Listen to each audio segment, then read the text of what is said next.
नमस्कार मित्रों, आज की एआईसीसी ब्रीफिंग में आप सभी का स्वागत है। आज हमारे साथ हैं कांग्रेस पार्टी के वरिष्ठ नेता, वरिष्ठ प्रवक्ता श्री अजय माकन जी, और साथ हैं हमारे दूसरे साथी, हम सबके मित्र, social media incharge Shri Rohan Gupta ji. वो आपको एक वीडियो दिखाएंगे। मित्रों, आज लॉकडाउन का 46वां दिन है। आज जब हम ये बात कर रहे हैं तो कोरोना पॉजिटिव केसेस की संख्या पूरे देश में लगभग 60,000 से अधिक हो चुकी है, क्योंकि कल रात ये 59,744 केसेस थे। लॉकडाउन की शुरुआत में हमें सरकार ने और प्रधानमंत्री ने यह भरोसा दिलाया था कि स्थिति नियंत्रण में है और हम जल्द इस पैंडेमिक को हरा पाएंगे। परंतु कल ही जब स्वास्थ्य मंत्रालय के प्रवक्ता श्री लव अग्रवाल ने कहा कि we have to learn to live with the virus, तो सवाल है कि आखिर क्या है वास्तविक स्थिति, क्या है जमीनी सच्चाई। इसी से जुड़ी है हमारी आज की ब्रीफिंग। मैं निवेदन करूंगा सर से कि वो ब्रीफिंग की शुरुआत करें। नमस्कार, आप सब लोगों का बहुत बहुत स्वागत है। मोदी जी ने 24 मार्च को सबसे पहले लॉकडाउन, जो सबसे पहला लॉकडाउन है, लॉकडाउन फर्स्ट का अनाउंस किया था। उसके बाद में दोबारा से 14 अप्रैल को लॉकडाउन 2 को फिर से उन्होंने अनाउंस किया 3 तारीख तक के लिए। फिर उसके बाद जब थर्ड लॉकडाउन हुआ तो इस वक्त खुद वो नहीं आए, लेकिन एक प्रवक्ता के माध्यम से 17 मई तक के एक और लॉकडाउन उन्होंने अनाउंस कर दिया।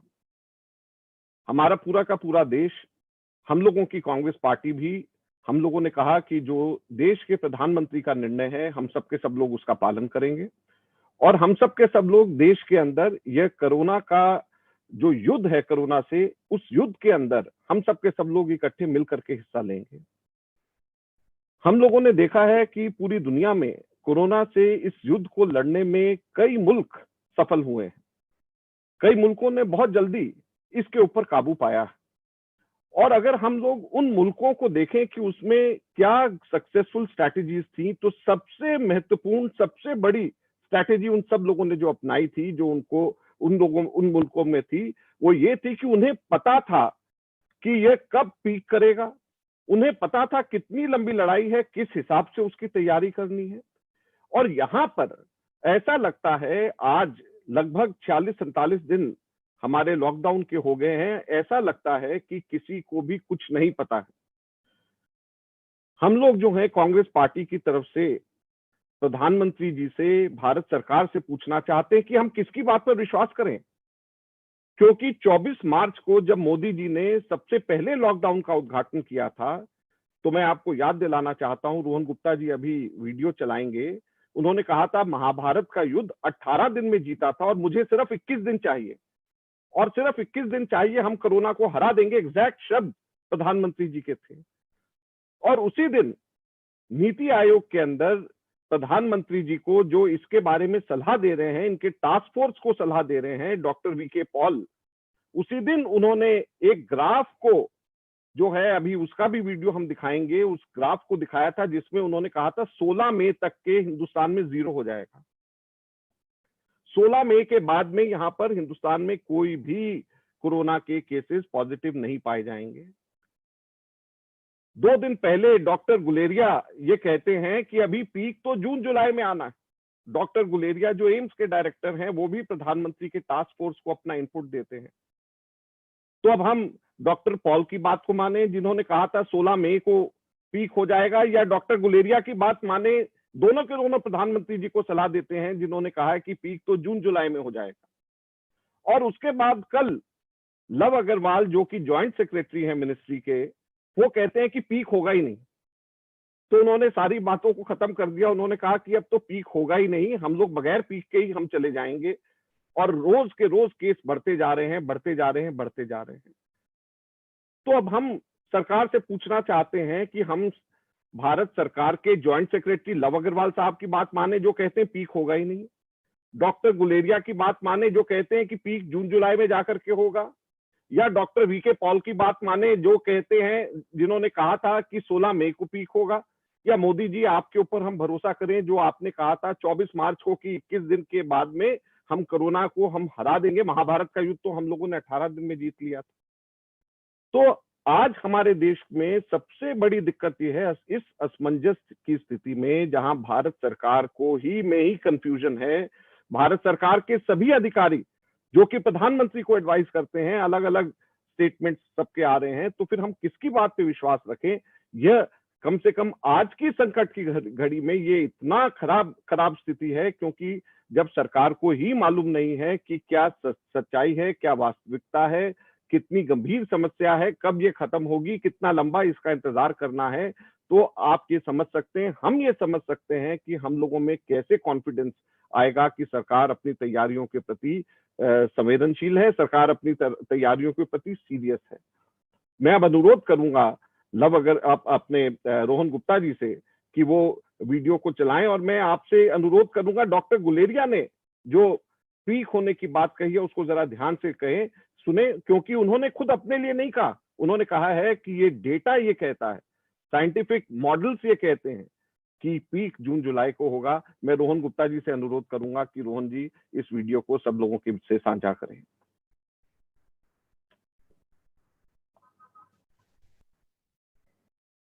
साथियों, याद कीजिए, महाभारत का युद्ध 18 दिन में जीता गया था। आज कोरोना के खिलाफ जो युद्ध पूरा देश लड़ रहा है, उसमें 21 दिन लगने वाले हैं। हमारा प्रयास है इसे 21 दिन में जीत लिया जाए। इसी को अगर हम आगे बढ़ाएं तो ये एक समरी स्लाइड की तरह मैं आपको दिखा सकता हूं। इसमें 3-4 चीज़ें इकट्ठी दिखाई गई हैं, कुछ का जिक्र हो गया है लगभग, कि हमारा डबलिंग रेट जैसे मैंने बताया आज 10 है, आप 10 की फिगर देख रहे हैं, और येलो वाला पोर्शन है हमारा पहला लॉकडाउन, और फिर एक्सटेंडेड वाला ग्रीन वाला पोर्शन है। लॉकडाउन का असर जो दिखना शुरू हुआ 4-5 अप्रैल से दिखना शुरू हुआ, वहाँ मैंने लाइन दिखाई है, क्योंकि उससे पहले वो असर दिखने से पहले हमें वक्त लगता है कि ट्रांसमिशन पे इफेक्ट होने के 10, 12, 14 दिन लगते हैं। तो आप देख रहे हैं कि उसके बाद स्लोइंग हुई है। रिक्वायर्ड डूज एंड डोंट्स का पालन करेंगे, required processes in terms of clinical management उसको फॉलो करेंगे, तो हो सकता है कि हम पीक को अचीव ना करें, हमारा कर्व इसी तरह से फ्लैटन रहे। तो अगर आप देखें, ये मैंने नहीं कहा, ये मॉडलिंग डेटा है, कई लोगों ने मॉडलिंग की है। मॉडलिंग डेटा के हिसाब से ये है कि जैसे जैसे केसेस बढ़ रहे हैं उसके हिसाब से ये लाइकली है कि जो हमारी पीक है वो जून जुलाई में आ सकती है। धन्यवाद रोहन जी।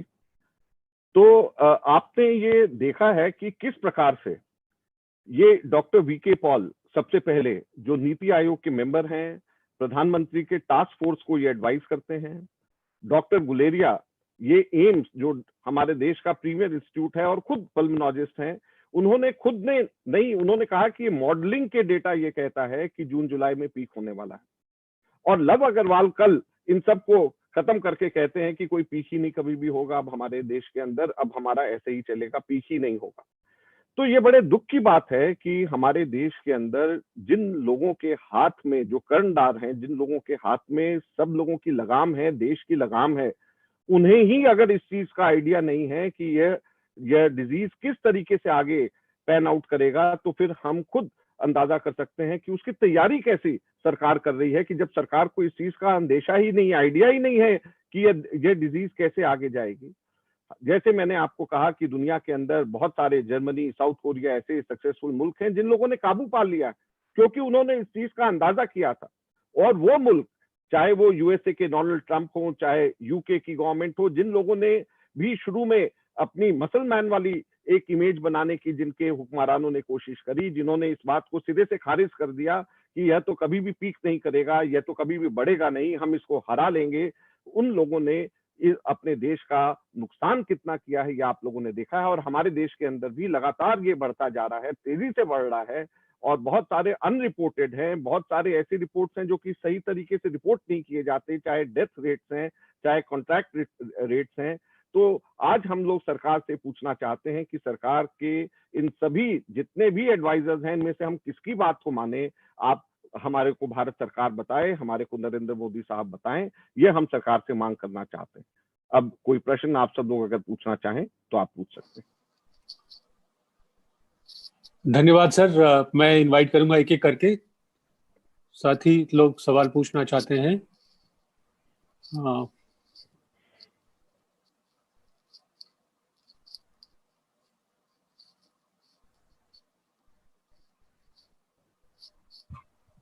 जो साथी पूछना चाहते हैं आगे आए। क्या can I approve my question? एक मिनट रुकिए। सिद्धार्थ हाँ पूछिए। सर नमस्कार। सर क्या आप लोग सर आप सीधे तौर पे क्या आरोप लगा रहे हैं? अभी तक आप लोग बात कर रहे थे, क्रिटिसाइज नहीं कर रहे थे, सजेशन दे रहे थे, लेकिन आज पहली बार क्या कांग्रेस पार्टी सीधे तौर पे आरोप लगा रही है कि मिसमैनेजमेंट है केंद्रीय सरकार की तरफ से और इसकी वजह से ये नंबर्स बढ़ रहे हैं? और नंबर्स बढ़ने का सिलसिला तो ऐसे राज्यों में भी है जहां कांग्रेस पार्टी की भी जो है सरकार है या कांग्रेस पार्टी में हिस्सेदार है, चाहे वो महाराष्ट्र हो, उसके बाद गुजरात और दिल्ली के लिए आपसे अलग स्पेसिफिक सवाल पूछना चाहूंगा क्योंकि कई रिपोर्ट्स इस बात की आती हैं। पहले एक एक करके, नहीं तो पहले ये वाला सवाल पूछ ले, इसका जवाब मैं दे देता हूँ। देखिए, जहां तक राज्य सरकारों की बात है, कल राहुल जी ने भी कहा कि केंद्र ने सब चीजें अपने हाथ में एक तरीके से लेकर के सारे अधिकार अपने पास में ले रखे हैं। जब राज्यों को इस बात का भी अधिकार नहीं है कि कौन से डिस्ट्रिक्ट को रेड में, ऑरेंज में, ग्रीन में रखा जाए, तो राज्यों के ऊपर क्या बात हम राज्यों को करें? जब टेस्ट किट सारे के सारे उसकी प्रोक्योरमेंट एक तरीके से केंद्र सरकार ने सेंट्रलाइज कर रखा है, एक तरीके से पीपीई को भी एक समय के ऊपर केंद्र सरकार ने सेंट्रलाइज करने की बात कही है, तो फिर कैसे हम लोग ये कहें कि भी राज्य सरकारों को इसमें स्वतंत्रता है? उसकी भी बात नहीं है। मेन चीज ये है कि ये ऐसा डिजीज है जिसके अंदर हमारे भारत सरकार को ये निर्णय लेकर के, ये पता करके, ये सब लोगों को एडवाइस करना है कि ये कितना लंबा चलने वाला है और इसकी तैयारी कैसे करी जाए।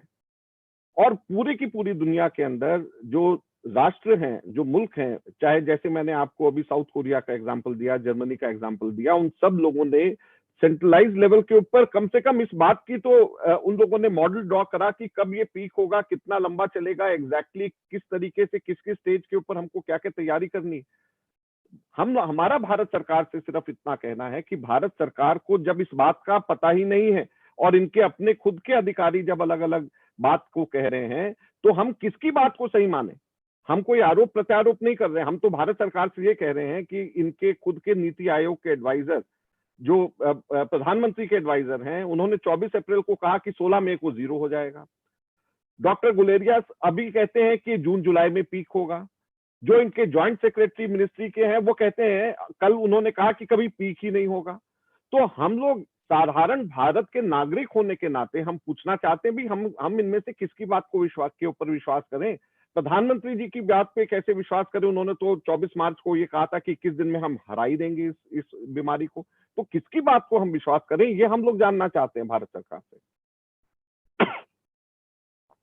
अब दिल्ली वाला पूछ रहे थे सर, दिल्ली के अंदर भी जो लगातार मामले बढ़ रहे हैं, हाईएस्ट रेशो है जो है कि पॉजिटिव केसेस की दिल्ली के अंदर, और इसके अलावा अब कई रिपोर्ट सामने ये आ रही हैं कि जो नंबर ऑफ डेथ्स हैं उनको भी एक तरीके से बहुत ट्रांसपेरेंसी उसमें नहीं है। कई रिपोर्ट सामने आई है कि नंबर्स ज्यादा हैं और सरकार छुपा रही है। देखिए, ये बहुत ही गंभीर मसला है और नेशनल हेरल्ड ने और इंडियन एक्सप्रेस ने, दोनों ने कल और आज इसकी रिपोर्टिंग करी है। और उन्होंने इंडिविजुअल हॉस्पिटल्स के पास में जाकर के जब उनसे रिपोर्ट ली है कि कितने वहां पे डेथ्स हुए हैं, तो उन्होंने ये पाया है कि लगभग 200 के करीब डेथ्स हॉस्पिटल्स ये कह रही है, रिपोर्ट कर रही है कि हुए हैं। और जबकि दिल्ली की सरकार इसको 63-64 सिर्फ कह रही है। दिल्ली सरकार से जब किसी न्यूज़पेपर ने पूछा तो उन्होंने कहा कि हमारे डॉक्टर्स ऑडिट कर रहे हैं कि ये मौत कैसे हुई है, इसमें ऑडिट करने की क्या बात है।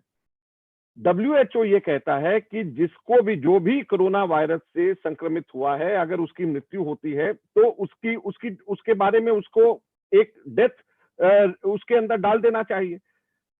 उसको जो है उसका ऑडिट की क्या जरूरत है। हमारे यहाँ पर दिल्ली के अंदर ऐसा जान पड़ता है कि सरकार को छुपाने की आदत है। 2017 में इसी प्रकार से जब हम लोगों ने कंप्लेंट करी थी कि दिल्ली के अंदर हमारे डेंगू के मरीज जो हैं उसकी डेथ्स को छुपाया जा रहा है, तो सीएजी ने ऑडिट किया था उस वक्त। और आप हैरान होंगे कि सीएजी की ऑडिट के अंदर, परफॉर्मेंस ऑडिट के अंदर ये पाया गया कि यह सरकार जो है वो छिपा रही है। उस वक्त सीएजी के ऑडिट में ये पाया गया कि 409 डेथ्स हॉस्पिटल्स ने रिपोर्ट करी हैं और सिर्फ 60 आउट ऑफ 409 सिर्फ दिल्ली की सरकार ने उसको रिपोर्ट किया कि ये डेंगू की वजह से हुआ है। तो सेम उसी तरीके से हो रहा है। आज जो है लगभग 200 के करीब डेथ्स जो हैं वो दिल्ली के हॉस्पिटल्स रिपोर्ट कर रहे हैं और ये सरकार सिर्फ 63-64 रिपोर्ट कर रहा है। तो ये जो है दिल्ली की सरकार को इसके बारे में ट्रांसपेरेंसी लाना पड़ेगा कि ट्रांसपेरेंसी अगर नहीं लाएंगे तो इस लड़ाई में हम कैसे जीत पाएंगे। रात को 10:30, 11, 11:30 बजे तो दिल्ली की सरकार रिपोर्ट जारी करती है कि कितने लोगों की डेथ हुई, कितने लोग आज संक्रमित हुए। तो रात के 11 बजे कौन से जो है लेबोरेटरीज खुले हुए रहते हैं जहां से इनको रिपोर्ट रात को 11 बजे आती है, सिर्फ इसलिए कि ये न्यूज चैनल्स के अंदर ब्रेकिंग न्यूज ना बन जाए कि देश की राजधानी में रिकॉर्ड सबसे ज्यादा लोगों की मृत्यु हो रही है, रिकॉर्ड सबसे ज्यादा लोग संक्रमित हो रहे हैं। तो सिर्फ इस वजह से कि अखबारें अगले दिन जो है छाप ना पाए, बासी खबर हो जाए, टाइमिंग आधी रात को उसको वो लोग अनाउंस करते हैं। और साथ ही के साथ में जितने हॉस्पिटल से डेथ्स आ रहे हैं उसको भी पूरी तरीके से ये लोग नहीं बता रहे हैं। तो जो भी सरकार इस लड़ाई के अंदर लड़ करके जीतना चाहती है, ट्रांसपेरेंसी मस्ट है। यह जो भी, जहां पर भी इस लड़ाई को हम जीत पाए हैं वहां पे हम लोगों ने साबित किया है कि जहां पर भी ट्रांसपेरेंसी होगी उसको हम जल्दी जीत पाएंगे। Thank you sir. धन्यवाद सर। अगला सवाल अरुण जी पूछना चाहते हैं। अजय जी नमस्कार। नमस्कार सर, एक मेरा ये सवाल है, दिल्ली और बिहार के बीच जो लड़ाई चल रही है, जेडीयू और खास तौर से दिल्ली सरकार के, पहले तो दिल्ली सरकार ने बड़ा दिल दिखाते हुए दिखाया कि हम तो सारे श्रमिकों को अपने खर्चे पर भेज रहे हैं, बाद में पैसे भी मांगने लगे बिहार सरकार से। इस पर आपकी पार्टी का क्या रुख है? देखिए, ये दिल्ली सरकार ने मात्र 2 ट्रेन अभी तक के भेजी हैं और दिल्ली से गई हैं। अब उसका पैसा कौन देगा, ये इसका झगड़ा चल रहा है। मेरा एक बड़ा सीधा साधा सिंपल सा प्रश्न है कि दिल्ली के अंदर हमारे माइग्रेंट पॉपुलेशन पूरी देश में सबसे ज्यादा है। दिल्ली के अंदर हमारे पूरे के पूरे शहर के अंदर आप सब लोग जानते हैं कि माइग्रेंट पॉपुलेशन की तादाद अगर परसेंटेज देखा जाए तो कहीं पर पूरे देश के अंदर इतनी नहीं है जितनी अकेले दिल्ली के अंदर है। तो दिल्ली जैसी जगह से अगर 2 ट्रेन अभी तक गई हैं या 3 गई हैं, जिसके अंदर मुश्किल से 1200 लोग, 1200 लोग जिसके अंदर गए हैं, तो क्या दिल्ली में सिर्फ 3000 माइग्रेंट पॉपुलेशन है? तो क्यों नहीं सरकार ने इस चीज का इंतजाम किया है? और अभी भी जो जानकारियां मिल रही हैं कि जिन लोगों को भेजा गया है वो उन्हीं लोगों को भेजा गया जो दिल्ली सरकार के शेल्टर होम्स में ठहरे हुए लोग, उन लोगों को नहीं भेजा गया जिन लोगों ने खुद जो है कह रहे हैं कि हमें अपने गांव, अपने घर, अपने शहर जाना है। तो शेल्टर होम से सिर्फ इसलिए भेजा जा रहा है ताकि वहां के खर्चे को कम सरकार करे, वहां के बोझ को हटाना चाहती है, इसलिए सरकार सिर्फ वहां के लोगों को भेज रही है। उनको भी भेजना चाहिए, हम ये नहीं कह रहे, लेकिन जो लोग जो हैं दिल्ली के अंदर माइग्रेंट पॉपुलेशन सही मायने में जो रहती है, उन सब लोगों को कोई भी सरकार जो है, सरकार की तरफ से उनको उनसे सहयोग, उनसे संपर्क नहीं किया जा रहा है। ये दुख की बात है। लोग, अगर आप रात के 11-12 बजे अगर आप कभी किसी हाईवे पे चले जाएं तो आपको लाइन लगा करके लोग रात को जाते हुए नजर आएंगे, क्योंकि एक तो गर्मी का दिन में गर्मी है, रात को लगता है उनको कि शायद पुलिस कम तंग करेगी। तो आप कहीं पर भी देख ले तो ये सब लोग रोड पे क्यों हैं? अगर इन सब लोगों को श्रमिक एक्सप्रेस के माध्यम से वापस भेजा जा रहा है, दिल्ली से भेजा जा रहा है, तो ये सब लोग रात को सड़क के ऊपर क्यों हैं? धन्यवाद सर। रीमा जी, मैं आता हूं आपके पास, एक एक करके आ रहा हूं। अनवर पूछना चाहते थे पीटीआई भाषा से। अनवर, सवाल पूछे। सर नमस्कार। नमस्कार। कई राज्यों में, कुछ राज्यों में जो फैक्ट्री एक्ट में संशोधन के बिना जो है कामकाजी घंटे को 8 से बढ़ा के 12 घंटे कर दिया गया है इस मुश्किल समय में। और दूसरी बात, जो गुजरात में इतनी दिल दहला देने वाली तस्वीरें आ रही हैं, मजदूरों को पीटा जा रहा है, उनको खाना नहीं दिया जा रहा है, कई मामले भी दर्ज हुए हैं, और प्रधानमंत्री का गृह राज्य है, तो इस संदर्भ में आपका क्या कहना है? देखिए, ये दोनों के दोनों बड़े महत्वपूर्ण प्रश्न हैं। सबसे पहले तो प्रधानमंत्री के खुद के गृह राज्य में जिस तरीके से माइग्रेंट पॉपुलेशन से कई ज्यादा गुना पैसे वहां की रूलिंग पार्टी के विधायक, कल हम सब लोगों ने सारा दिन देखा चैनल्स पे भी, सोशल मीडिया में, कि किस तरीके से लिया जा रहा है, और जो इसमें प्रोटेस्ट कर रहे हैं उनकी पिटाई हो रही है। तो इस प्रकार के हालात, माइग्रेंट लेबर के साथ ऐसा सलूक जो किया जा रहा है, बड़े दुख की बात है।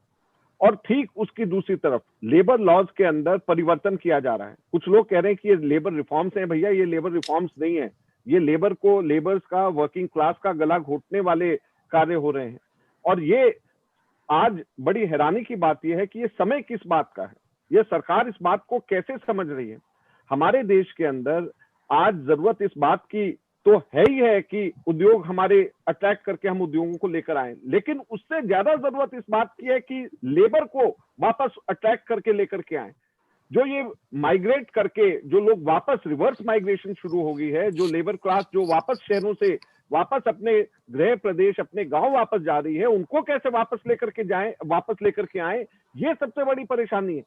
तो इसका तो ठीक उल्टा वो कर रहे हैं जब लेबर एक्ट के अंदर परिवर्तन कर रहे हैं। तो ये गांव से लोगों को वापस बुलाने नहीं, बल्कि गांव के अंदर हमेशा रहें, वापस शहर के अंदर, वापस उद्योग के अंदर ना आए, इस तरीके का काम ये सरकारें कर रही हैं। तो इन सरकारों से ये कहना चाहते हैं, राहुल जी ने भी कल इस बात को कहा कि हमारे देश के अंदर खुद की मार्केट इतनी बड़ी है, हमको किसी भी और चीज की जरूरत नहीं है। हम अगर अपने इसी मार्केट के अंदर अपने लोगों के हाथ में उनकी परचेजिंग पावर मजबूत करने के लिए उनके हाथ में अगर हम पैसा दें, उनके अंदर सुरक्षा दें, उनकी जॉब की सुरक्षा दें, तो हमको और कुछ किसी चीज की जरूरत नहीं, बाकी अपने आप सब फॉलो करेगा।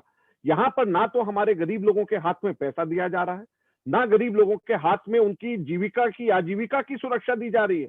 तो जब उनके हाथ में आजीविका की सुरक्षा नहीं होगी, उनके हाथ में पैसा नहीं होगा, तो पैसा खर्च ही नहीं करेंगे, तो उद्योग धंधे लगा करके करेंगे क्या? तो ये बिल्कुल गलत समय के ऊपर ये करा जा रहा निर्णय है। अगर उद्योगों को अट्रैक्ट करना है तो करना चाहिए, इसमें कोई दो राय नहीं, लेकिन करने का समय होना चाहिए। आज उद्योगों को अट्रैक्ट करने की जगह लेबर को अट्रैक्ट करने का समय है कि लेबर कैसे वापस आए, और ये लेबर को भगाने का काम इन लेबर लॉज के अंदर चेंज करके कर रहे हैं। ये बड़े दुख की बात है। दूसरा हिस्सा सर प्रश्न का, दोनों गुजरात में, गुजरात वाला दिया ना, पहले गुजरात वाला बोल दिया मैंने। ठीक है, थैंक यू। अगला सवाल रीमा जी, अनम्यूट करिए, सवाल पूछिए।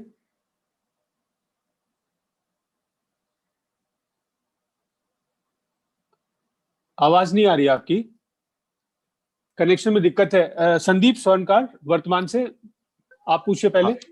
रीमा जी इंतजार करिए, आपको कनेक्शन में दिक्कत है। हाँ, नमस्कार राजा जी, संदीप बोल रहा हूँ वर्तमान न्यूज़पेपर से। पहले तो एक इन्फॉर्मेशन हमारे न्यूज़पेपर की तरफ से है कि आज हमारा न्यूज़पेपर का रीडरशिप 1 करोड़ हो गया। एक तो ये है, थैंक यू। अच्छा, मेरा क्वेश्चन ये है कि आप जैसे बोल रहे हैं कि ये Lav Agarwal, prime minister and doctor Vinod Paul, एक तो स्टेट्स के साथ सेंटर का कोई कोऑर्डिनेशन नहीं है, कांग्रेस बार बार जो ये पॉइंट आउट कर रहा है। ऊपर से आपको क्या लग रहा है कि मिनिस्ट्री का अंदर भी, सेंट्रल गवर्नमेंट के अंदर भी कोई कोऑर्डिनेशन नहीं है, एक। और दूसरा, इसी के बीच पे चलते हुए जैसे वेस्ट बंगाल का गवर्नर वेस्ट बंगाल को क्रिटिसाइज कर रहे हैं कि ये कर नहीं पा रहे हो, वो कर नहीं पा रहे हो, तो आपको क्या लगता है, आपका कमेंट्स क्या है इसके ऊपर? देखिए, सबसे महत्वपूर्ण आज की स्थिति में, जैसे अगर प्रधानमंत्री जी ने भी कहा है कि यह कोरोना महामारी के खिलाफ एक महायुद्ध है, तो इस महायुद्ध को जीतने के लिए सब लोगों को एक होना पड़ेगा, चाहे वो राज्य सरकारें हो, चाहे केंद्र सरकार हो, एक बात। और दूसरा, केंद्र सरकार के अंदर जितने भी अफसरान हैं जो प्रधानमंत्री को एडवाइस कर रहे हैं इस इशू के ऊपर, जो उनका टास्क फोर्स बना हुआ है, ये जो मैंने doctor VK Paul, doctor Guleria, Lav Agarwal, ये जो नाम गिनाए हैं, ये सबके सब प्रधानमंत्री के टास्क फोर्स के साथ में जुड़े हुए लोग हैं। और अगर यही लोग जो हैं इसके बारे में अलग अलग जानकारियां लोगों को देंगे, तो ये इस बात को बताता है कि किस प्रकार से ना केवल समन्वय में कमी स्टेट और सेंटर में है, बल्कि समन्वय की कमी विद इन सेंट्रल गवर्नमेंट भी है। ये सबसे बड़ी चिंता का विषय है। तो कम से कम सेंट्रल गवर्नमेंट के अंदर सीनियर ऑफिसर्स में ये कमी नहीं ये समन्वय होना चाहिए, समन्वय की कमी नहीं होनी चाहिए। और अगर मान लीजिए सेंट्रल गवर्नमेंट खुद ही इसके बारे में उन्हें ही जानकारी नहीं है, तो हम ये कैसे उम्मीद करेंगे कि वो देश के लिए बेहतर सोल्यूशन और जल्दी से जल्दी सोल्यूशन लेकर के आएंगे। And the governor portion. Governor portion, I think it is. I have already said so that there is no coordination between the central and the state, and states are not being given adequate importance. So I think it covers that. Reema जी पूछे unmute करके।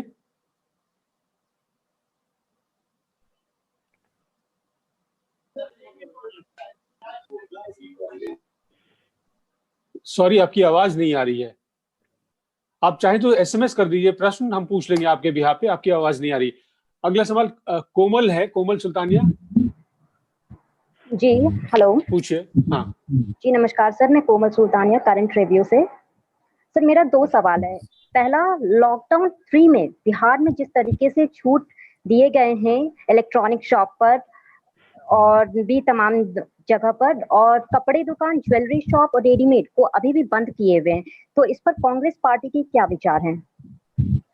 देखिए, ये state specific निर्णय होता है जो states को लेना है, और हम लोगों का तो ये मानना है कि स्टेट्स को ही बेस्ट डिसाइड करना चाहिए। लेकिन जो मेन बात हम लोगों का कहना है कि नी जर्क रिएक्शन नहीं होना चाहिए। एक प्रॉपर पॉलिसी होनी चाहिए, प्रॉपर एग्जिट पॉलिसी होनी चाहिए कि लॉकडाउन से हम कैसे कब हम लोग बाहर निकलेंगे।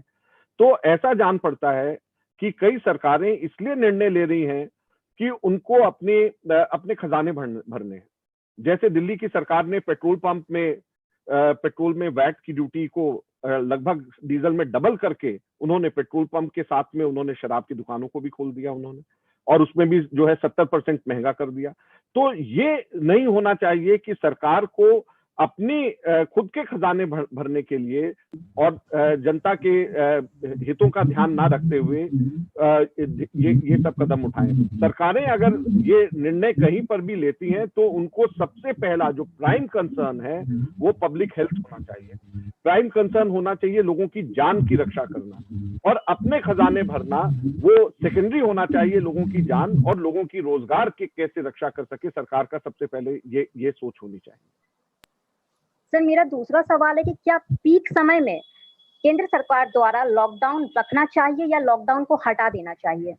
देखिए, केंद्र सरकार को क्या करना चाहिए या नहीं करना चाहिए ये तो वो बेहतर जाने, लेकिन हमारा तो सबसे बड़ा प्रश्न ये है कि क्या केंद्र सरकार को मालूम है कि ये कब पीक होगी? क्या केंद्र सरकार को मालूम है कि किस हालात से भारत गुजर रहा है?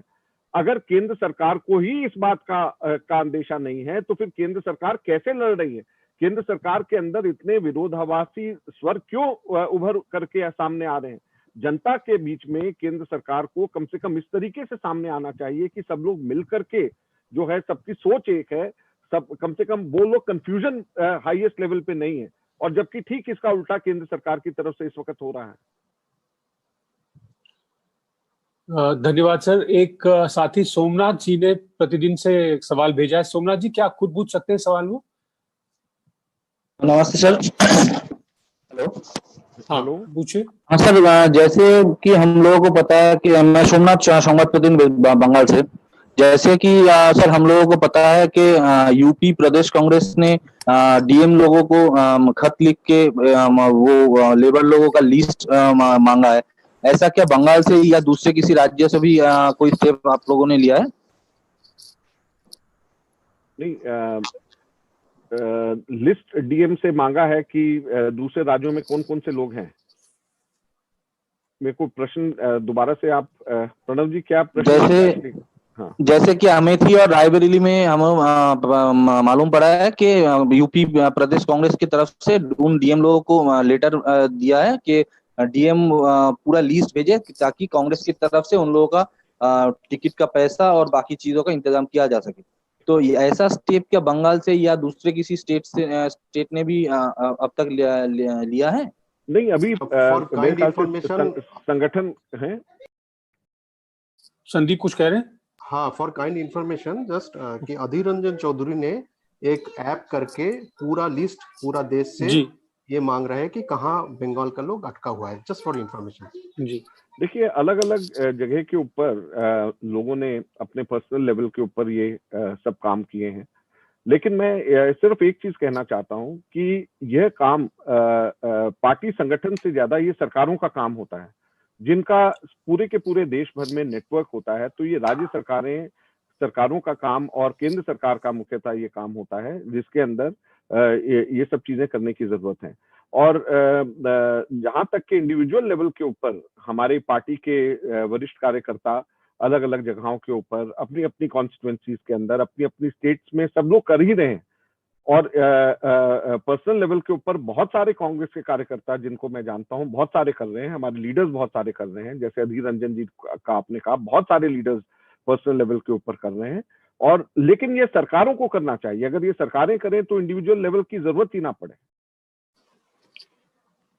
जी सर, इसी संबंध में सर इतना जोड़ना चाहता हूं कि पिछली दफा जब हमारे संगठन महाप्रभारी केसी वेणुगोपाल जी थे, तो उन्होंने कहा कि हमने सभी पीसीसीज को अधिकृत किया है, उन्हें निर्देश दिया है कि वो सारे चीफ सेक्रेटरी के थ्रू नोडल ऑफिसर्स को अप्रोच करें और उन्हें कहें कि वो सारे प्रवासी श्रमिक जो ट्रैवल करना चाहते हैं उनकी लिस्ट वो पीसीसी से साझा करें, जिससे कि उनका टिकट पार्टी बनवा सके। जी सर, कोई और सवाल रहता है? प्रणब जी, मैं भी सवाल पूछना चाहता हूँ। रमन बोल रहा हूँ, मैं थोड़ा देरी से जुड़ा, पता नहीं वो Sir, I wanted to ask a question. जी Samya, I coming to you. Raman ji. Ajay Maken साहब, अभी लगातार जिस तरीके से बिहार और झारखंड के मजदूर आ रहे हैं, खासतौर पे गुजरात में, इस तरह के विजुअल्स काफी सामने आ रहे हैं कि बीजेपी के नेताओं ने उनसे पैसे लिए, कई जगह पिटाई भी की। एक तरफ बीजेपी कहती है कि हमने सभी केंद्र सरकार हो या राज्य सरकार हो, जो मजदूर हैं, जो श्रमिक हैं, उनका पूरा किराया हम वहन करने के लिए तैयार हैं।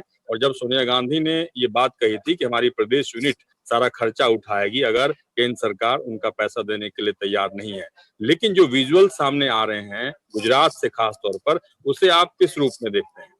देखिए, बड़े दुख की बात है, मैंने अभी पहले कहा भी है एक और प्रश्न के उत्तर में कि बड़े दुख की बात है कि गुजरात के अंदर कई गुना ज्यादा पैसे इकट्ठे करे जा रहे हैं।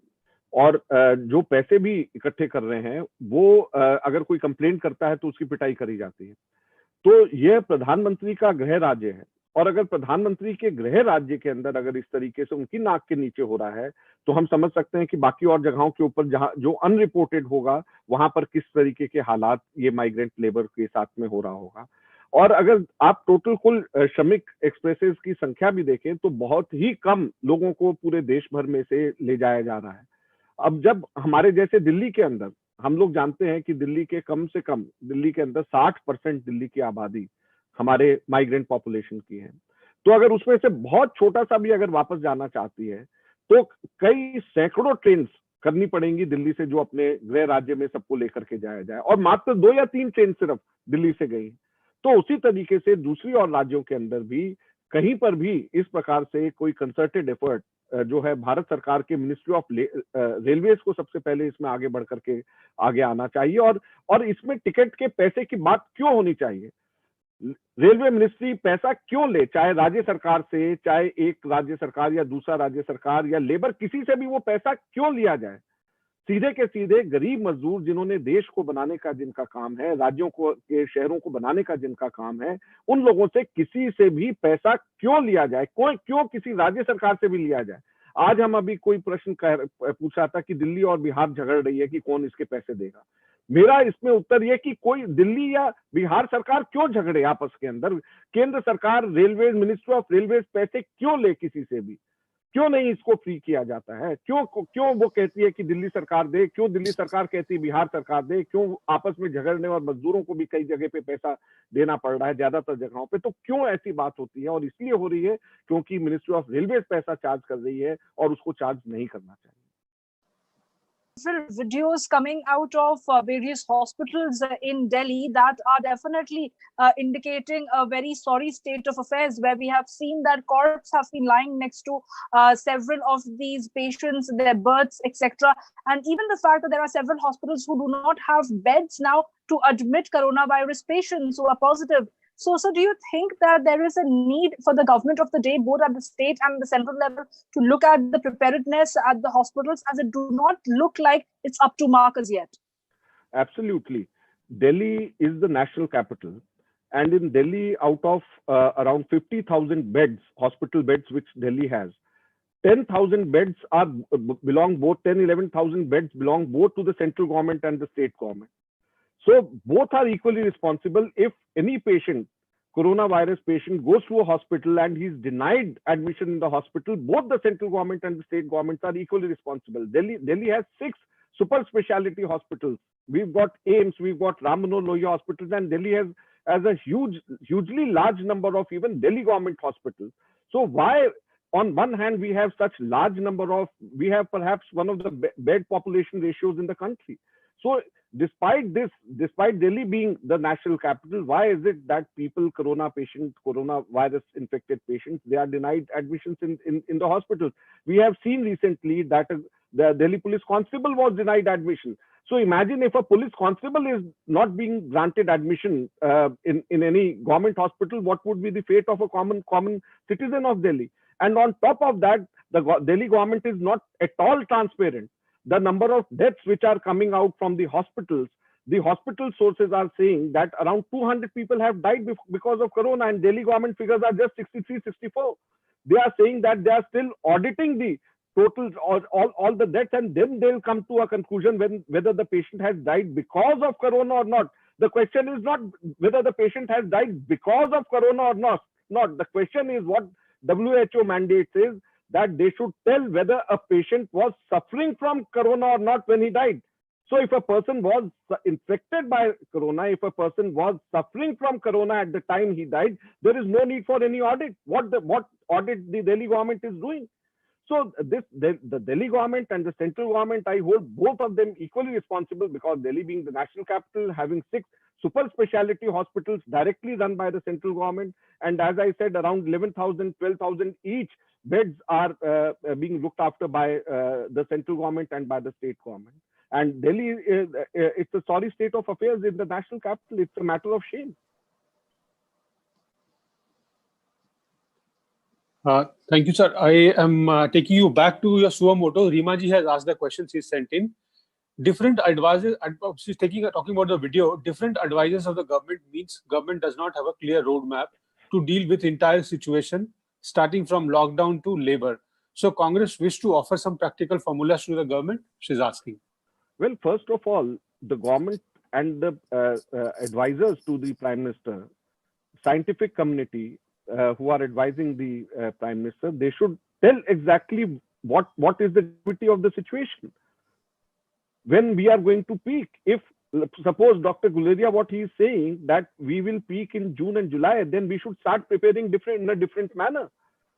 And Love Agarwal, the Joint Secretary, as he says that there will be no peak ever, then we have to start preparing in a different fashion. And when I am saying we have to start preparing, I am not saying only about the government, only about the state and the center government. I am talking about the common citizen also. If suppose I know that we are going to peak in June and July, then I'll mentally prepare myself in a different fashion. If suppose I know that there'll be no peak, then I'll prepare myself in a different fashion. I'll arrange my finances in such a way that I have to prepare for a long haul. If suppose there isn't going to be any peak, if it is going to continue as it is now. So the government should tell people what exactly the situation is, so that it is not only the governments which have to prepare themselves, it is the common citizen also. The citizen sitting at home without doing anything, they also have to prepare. Even our children preparing for the exams, they also need to know whether the exam should be held or no. If suppose it has to peak in June and July, it means that there will be no board exams in July, which the government has announced. So the government should come out openly, clearly, and tell us what exactly is the situation. The problem is that there is so much of confusion that the government is not telling us. One arm of the government is saying something else. the other advisor is saying something else, and the confusion is so much that no one knows what exactly is going on. Thank you, sir. I think we are done with the questions. Vinit ji? मुझे लगता है हो गया है. Thank you so much, sir. Thank you. Thank you everybody for joining. Have a good, nice weekend and a safe weekend. Thank you, sir.